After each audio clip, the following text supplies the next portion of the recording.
Hola, bienvenidos a este espacio de sesiones juristas. Mi nombre es Georgina Manríquez, soy coordinadora de educación digital. En esta ocasión nos acompaña el maestro Luis Manuel Gómez Garduño. Luis Gómez es licenciado en Criminología y Criminalística, cuenta con una especialidad en criminalista de campo, una maestría en investigación criminal en ciencias forenses y actualmente se desempeña como perito particular en criminalística e ilustración forense. Bienvenido, maestro, es un gusto saludarlo y escucharlo con el tema La intervención criminalista en el nuevo sistema penal. Hola, muy buenas tardes, maestra. Qué gusto verla. Bueno, este tema que nos atañe el día de hoy es un tema bastante interesante e incluso puede llegar a ser un tanto polémico, ¿vale? Eh, para entender cómo es que interviene la criminalística en este nuevo sistema, pues también tendríamos que entender cómo intervino en el sistema anterior, ya que ha habido una evolución y ciertos cambios en esta dinámica tan interesante que lleva a cabo el criminalista en esta criminalística aplicada. Para comenzar, me gustaría mostrarles esta primera imagen, que es un mapa general de cómo se desarrolla la criminalística actualmente. Y aquí vamos a ir mencionando qué funciones lleva ahorita y qué funciones llevaba con anterioridad. Como podemos ver en esta imagen, en un círculo de color amarillo, vemos que está la criminalística como tal. En este sentido, hay dos grandes ramificaciones de la criminalística. La primera, que no es aplicativa, sino es teórica, esta es como una criminalística interna, que no interfiere con la investigación que se hace en conjunto con el Ministerio Público o con los policías de investigación. Esta criminalística teórica es más encaminada a parte interna de la criminalística para su propia concepción. En este sentido, la criminalística teórica pues la podemos dividir en dos aspectos fundamentales. La primera serían las especialidades forenses. La criminalística de alguna forma se relaciona íntimamente con la mayoría o gran parte de las especialidades forenses. Desde su misma concepción, la criminalística se ha remontado, se ha tomado como una ciencia o disciplina multidisciplinaria, ya que en su constitución intervienen muchas áreas del conocimiento. Estas las podemos dividir, a su vez, en cuatro grandes grupos. La primera, que son las ciencias forenses, estas a grandes rasgos son ciencias ya establecidas que tienen una especialidad relacionada con la investigación forense. Ejemplo de ellas podría ser la química forense, la medicina forense, la antropología forense. En su núcleo de investigación va encaminado hacia una ciencia y únicamente esa ciencia se especializa en el saber forense. La otra rama podría ser las disciplinas forenses. Un núcleo dentro de una ciencia. Se presentan como disciplinas y son creadas precisamente para enfocarse en un tema, de una resolución que puede verse con el ámbito del derecho, pero desde un enfoque científico o técnico. Ejemplo de esto podría ser dactiloscopía, identificación forense, reconstrucción forense. Podrían ser algunos ejemplos de las disciplinas forenses. Otra gran parte son los oficios forenses. A veces no se toman mucho en cuenta, pero pueden ser de suma importancia. Estos oficios forenses devienen su estudio desde la aplicación de oficios, como podría ser la cerrajería, situaciones hidrosanitarias, entre otras similares. Y bueno, estas técnicas o estos oficios se encaminan o auxilian en la parte forense. Ejemplo de ello, cerrajería forense, que no es ni una ciencia, tampoco es una disciplina, sino es un oficio que auxilia de alguna forma al aparato de justicia con su conocimiento. Y la última ramificación de las especialidades forenses sería el arte forense. El arte forense es una actividad artística que se enfoca a la investigación. Esto puede sonar un tanto extraño, pero es algo con lo que convivimos los forenses día a día. Un ejemplo de ello es la fotografía. La fotografía por sí sola es un arte, pero cuando la enfocamos a la investigación forense, bueno, nos ayuda a este tipo de resoluciones judiciales. Otro ejemplo de esto podría ser el retrato hablado. Su base del retrato hablado, pues, es el dibujo o el dibujo anatómico, que se mezcla con una parte identificativa y auxilia al sistema de procuración de justicia. Entonces, estos son algunos ejemplos de las especialidades forenses que se ven inmersas o se ven relacionadas con la criminalística. De hecho, en algún punto de la investigación criminalística aplicada, que es lo que vamos a ver ahorita, es fundamental esta relación que puede tener con otras especialidades. La otra parte teórica de la criminalística es la fundamentación propia de la criminalística. La criminalística por sí misma tiene que buscar un sustento epistemológico, metodológico, para poder ser, existir y desarrollarse. En este sentido, los propios criminalistas tienen que desarrollar conceptos, expliquen su actuación, su forma de trabajo, sus objetos de investigación, definir cuál es bien su finalidad. Estos son parte del fundamento criminalístico. También se relaciona mucho con los principios de la criminalística, que sin ellos la criminalística no tendría ningún sentido. Estos principios nos ayudan al desarrollo de la investigación, son nuestros pilares y también son fundamentados por criminalistas. Al igual, en este proceso de evolución constante, tanto las fiscalías como instituciones privadas del ámbito forense u universidades, pues también generan procesos y técnicas aplicadas a la investigación criminalística, así como los instrumentos metodológicos que deben de ser utilizados adecuadamente para la misma resolución de conflictos criminalísticos o de problemáticas criminalísticas. Hasta este punto tendríamos clara la parte teórica de la criminalística. Puede ser muy extensa, nos podemos explayar en este sentido, pero realmente no es el tema que nos atañe este día. El que nos atañe este día es la criminalística aplicada, que podemos ver en esta imagen en la parte inferior, que es la otra gran rama de la criminalística. En la criminalística aplicada vamos a identificar diferentes procesos. En estos procesos podemos identificar dos etapas principales. Una que es la de estudio y la otra que es la presentación del estudio. En el sistema anterior, el perito únicamente se enfocaba en la parte de estudio. Únicamente éramos responsables de hacer nuestro estudio como peritos, pero en el nuevo sistema se nos exige una presentación adecuada de este estudio que hemos hecho como personas de ciencia.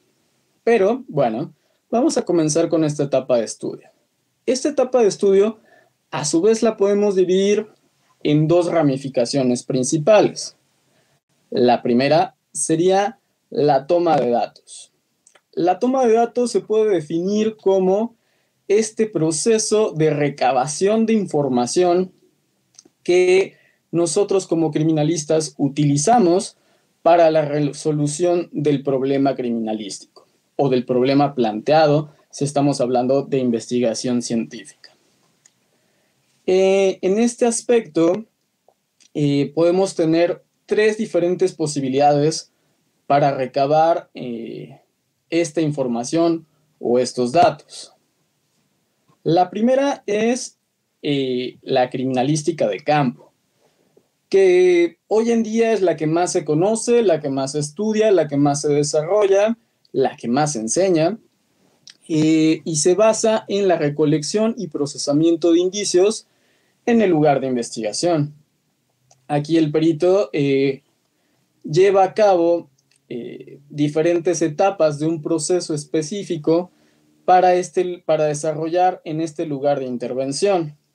Normalmente se empieza con la observación y la protección del lugar y posteriormente con la documentación del lugar y de los indicios ahí encontrados, para finalizar con su recolección y embalaje y posterior entrega para traslado. Ya más adelante abundaremos un poco más en ello. Aquí lo vamos a dejar de esa forma un tanto superficial.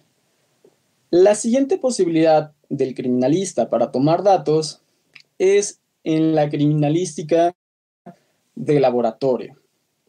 Esto no siempre es muy explotado en cuestión educativa, incluso en las instituciones a veces se llega a olvidar o se llega a omitir, lo cual es un tanto peligroso, o incluso a veces se llega a confundir. ¿Por qué? Piensan que los criminalistas únicamente trabajan en el lugar, pero esto es erróneo. El criminalista sigue este proceso de investigación en su laboratorio, que a veces se confunde con otros laboratorios forenses, como química, balística, dactilografía. Esos también son laboratorios forenses, pero no meramente criminalísticos. Y entonces se preguntarán, ¿qué hace el criminalista en laboratorio? Pues puede hacer diversas actividades. La que más se desarrolla comúnmente es la inspección del cadáver. Cuando encontramos un cadáver en el lugar de investigación o varios cadáveres, estos cadáveres deben ser llevados al anfiteatro de la institución que está atendiendo ese caso. Ya una vez en el anfiteatro de la institución, se podría entender que el que interviene es el perito en medicina forense.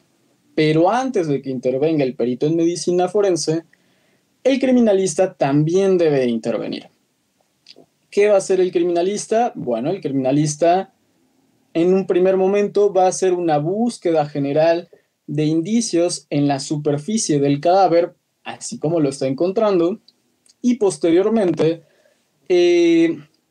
lo hará cuando quite las ropas y buscará indicios o modificaciones en las ropas, y posteriormente con el cadáver desnudo va a hacer una segunda revisión del cadáver y ya no solo buscará indicios, sino que también va a buscar lesiones externas. Una de las reglas entre la criminalística y la medicina forense es que los peritos en criminalística únicamente pueden hacer documentación y revisión de lesiones externas. Esto es muy importante, ya que si hay una lesión interna o incluso un indicio que esté en cavidades, eso ya sería responsabilidad del médico forense a cargo. Pero este es un ejemplo de lo que podría ser el criminalística en la parte de criminalística de laboratorio.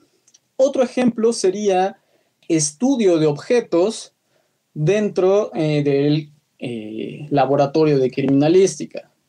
A veces observamos los objetos en el lugar, que es correcto, pero la manera más adecuada de estudiar un objeto, pues es en un ambiente controlado, con la iluminación adecuada, con los instrumentos métricos adecuados, así como con los instrumentos de aumento pertinentes. ¿Qué quiero decir con esto? Bueno, si hay, por ejemplo, un zapato en el lugar de intervención, el cual fue embalado, pues yo lo podría llevar como criminalista a mi laboratorio y observarlo ya sea con diferentes haces de luz, con una luz blanca potente, podría estudiar sus medidas y su morfología, podría buscar indicios en la superficie del zapato, al interior del mismo.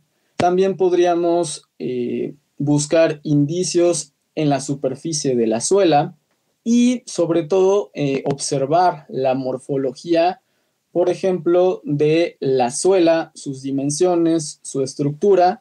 Esto para futuros estudios comparativos. Ejemplo, podríamos encontrar una huella negativa en el lugar y saber si esa persona con ese calzado hizo esa huella. Estos son algunos de los ejemplos que podría desarrollar un criminalista en su espacio de laboratorio. Si nos damos cuenta, esto no tiene nada que ver con los estudios que hace, por ejemplo, química, donde química estudia si una mancha o una muestra de una mancha, pues puede ser sangre o puede ser semen, o si alguna sustancia corresponde a algún tipo de droga.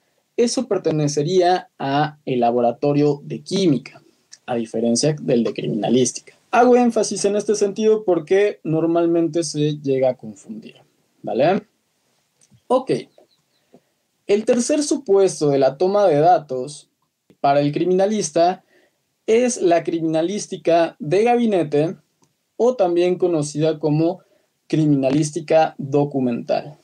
Aquí la criminalística va a tomar datos de documentos. Aquí es cuando puede tener ese enlace con otras especialidades, ya que estos documentos no son cualquier documento.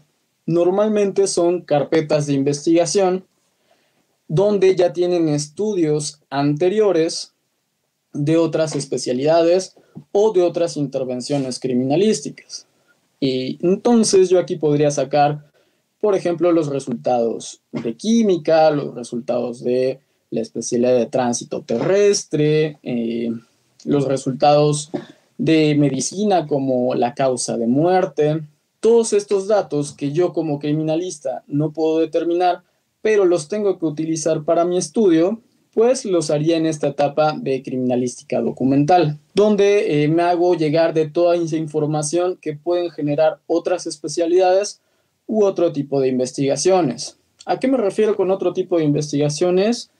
Pues hay algunas diligencias policiales que también nos pueden ayudar, como por ejemplo ubicación de domicilios, ubicación de llamadas, ubicación de lugares de transferencia, que no propiamente es trabajo del criminalista ni de otros peritos, sino propiamente es investigación de policía criminal, pero que también puedo retomar en mi estudio. Hasta aquí llegaríamos con la etapa de toma de datos y pasaríamos a la siguiente etapa, que es el examen de datos. Aquí es el proceso más complejo de la criminalística. ¿Por qué digo más complejo? Bueno, si nos quedamos únicamente con la etapa anterior, pues nosotros estaríamos haciendo un estudio técnico, meramente técnico. Pero cuando empezamos a estudiar todos esos datos, que también podríamos traducirlos como indicios, tenemos que empezar a aplicar métodos científicos. Estos métodos científicos nos van a ayudar a desarrollar una investigación metodológica enfocada, claro, al ámbito criminalístico. Entonces, en esta etapa es cuando utilizamos esos instrumentos metodológicos aplicados a nuestros indicios para comprobar nuestra hipótesis y llegar a una verdad objetiva, o sea, una verdad comprobada. Hay varios métodos que pueden utilizar los criminalistas en esta etapa de estudio e interpretación de datos. Normalmente el que ocupamos es el método deductivo, que se basa en un estudio lógico-racional a través de silogismos. Y por medio de silogismos nosotros los contrastamos con la información que obtuvimos en la etapa anterior, que es la toma de datos, y esto nos llevaría a una verdad objetiva. Otro instrumento metodológico que podemos utilizar es el método analítico sintético. Este también es uno de los más utilizados por los criminalistas y se aplica normalmente cuando se hace una toma de datos a través de la criminalística documental, que es cuando tenemos mucha información dispersa, fraccionada, analizada en diferentes aspectos, y tenemos que estructurarla de forma sintética y lógica para darle un sentido.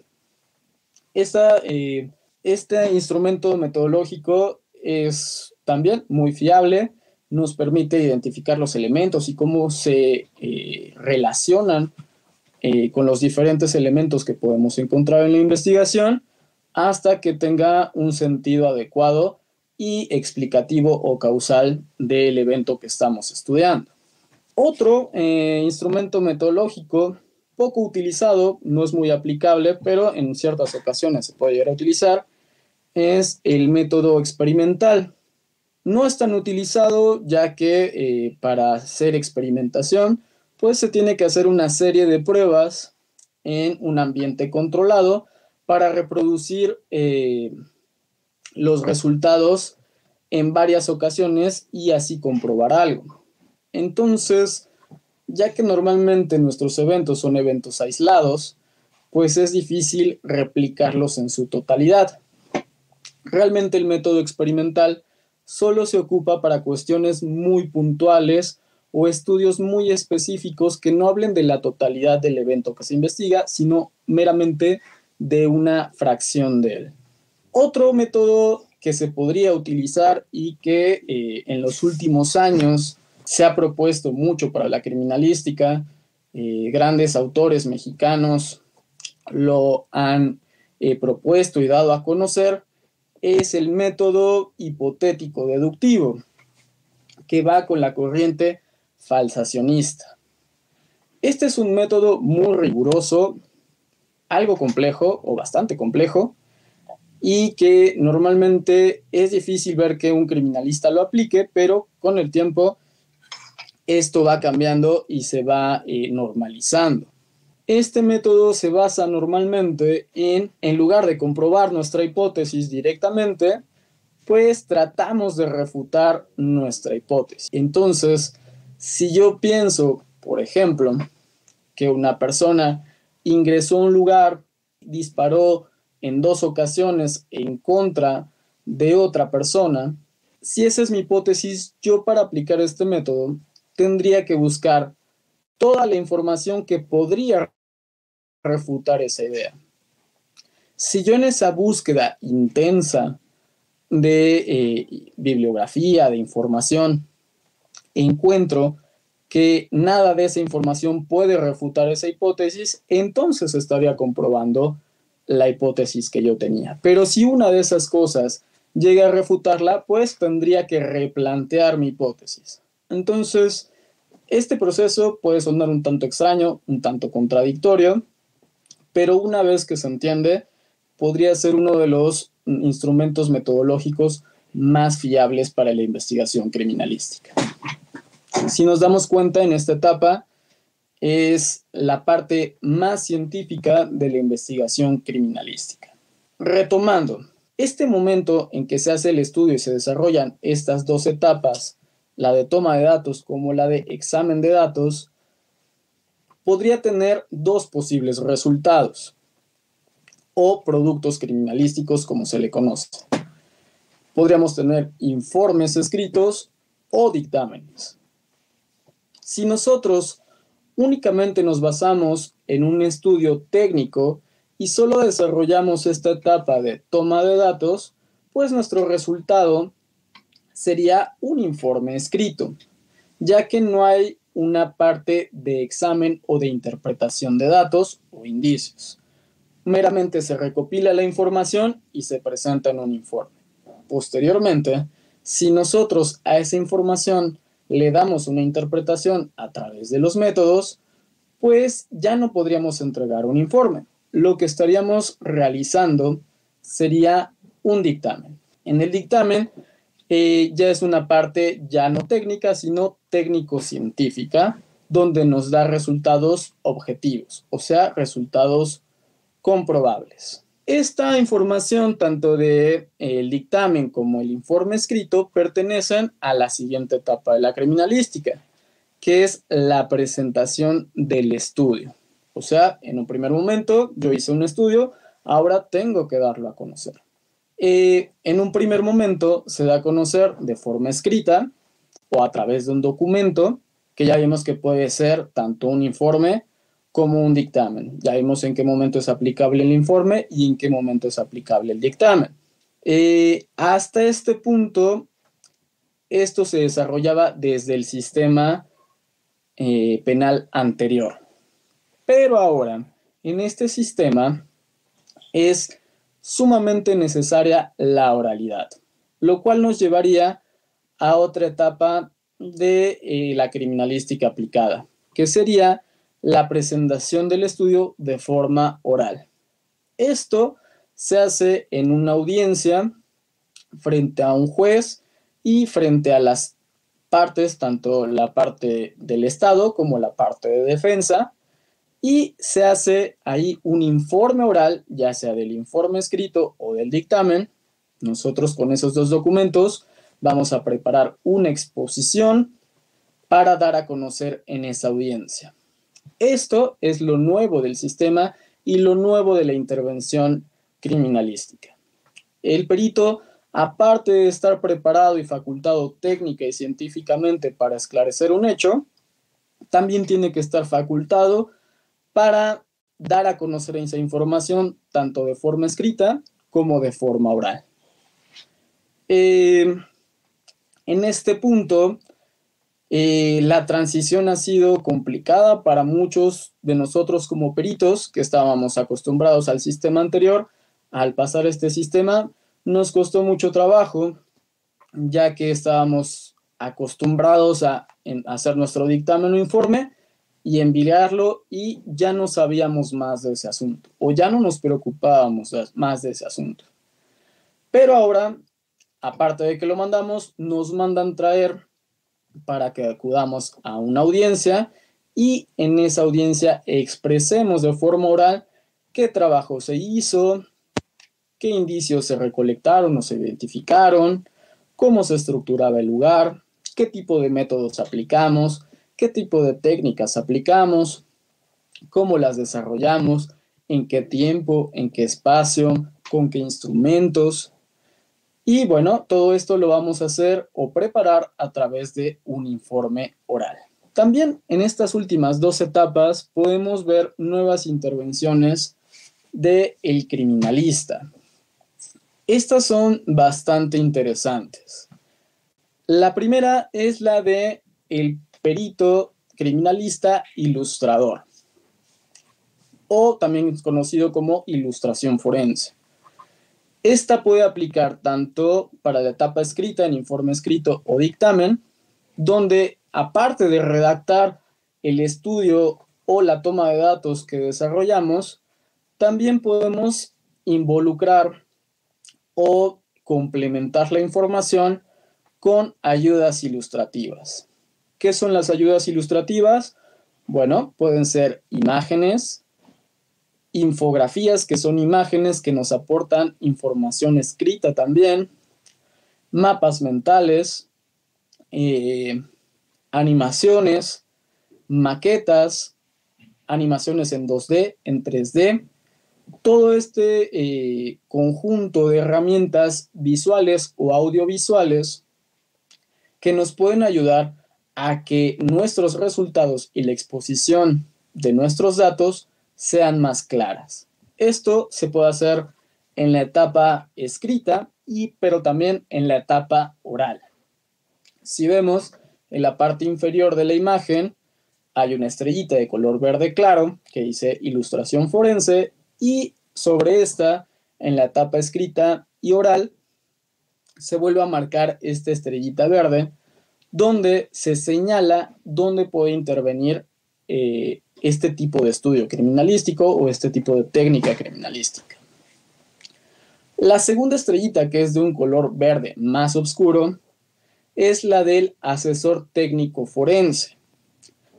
Esto puede estar presente en la audiencia la audiencia oral, pero no de parte del perito, sino de alguna de las partes, ya sea el Ministerio Público o la defensa.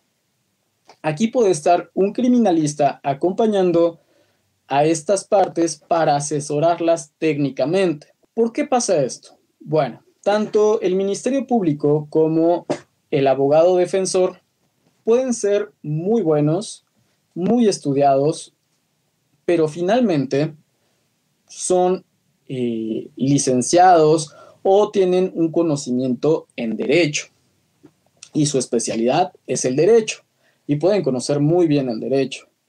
Pero las ciencias forenses, aunque las conozcan, normalmente las conocen de una manera superficial.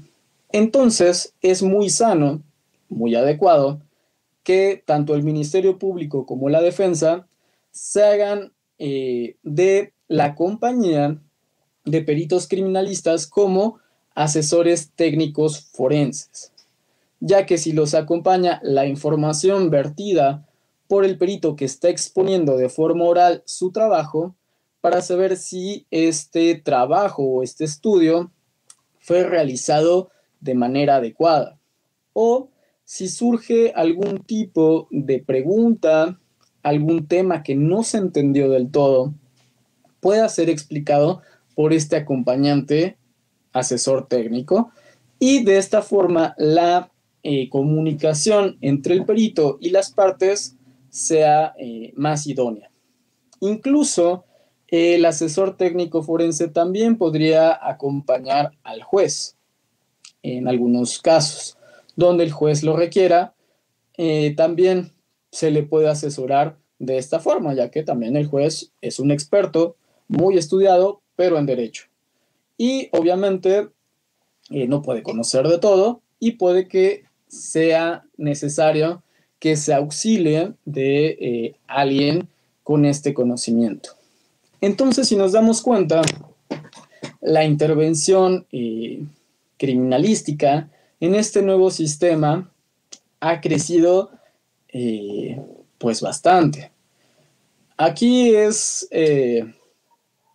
una controversia muy grande, ya que de por sí los peritos tienen mucho trabajo, se les ha aumentado el trabajo y se les ha aumentado la exigencia de cientificidad en sus trabajos. Tal vez es mucha presión, pero para la investigación es algo esencial y necesario. En la siguiente imagen podemos visualizar un pequeño mapa que es un ejemplo de la criminalística de campo.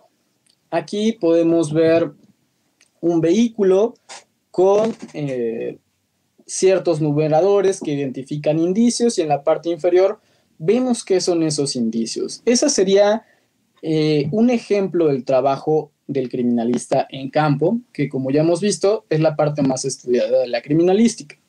Así que no me voy a detener mucho en esta parte. En esta tercera imagen podemos ver un ejemplo de la obtención de datos en laboratorio.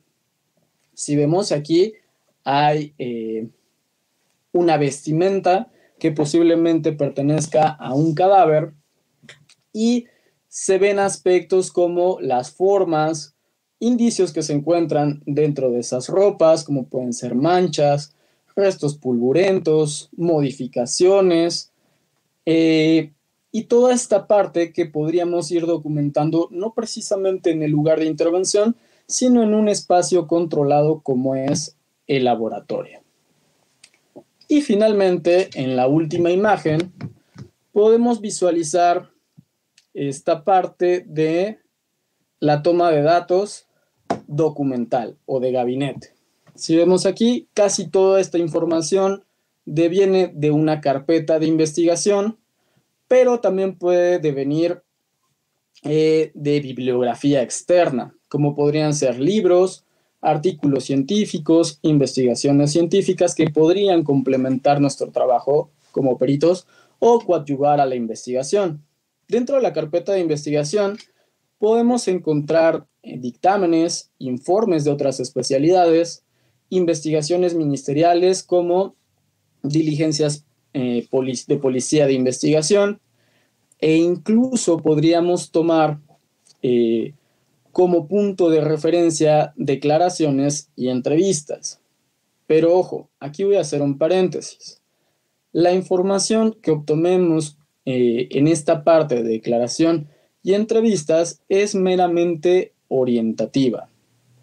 No podemos tomarla como base, ya que es información subjetiva, pero sí podemos tomarla en cuenta como una orientación de cómo se sucedieron los eventos para guiarnos y sustentarlo a través de los indicios fácticos u objetivos.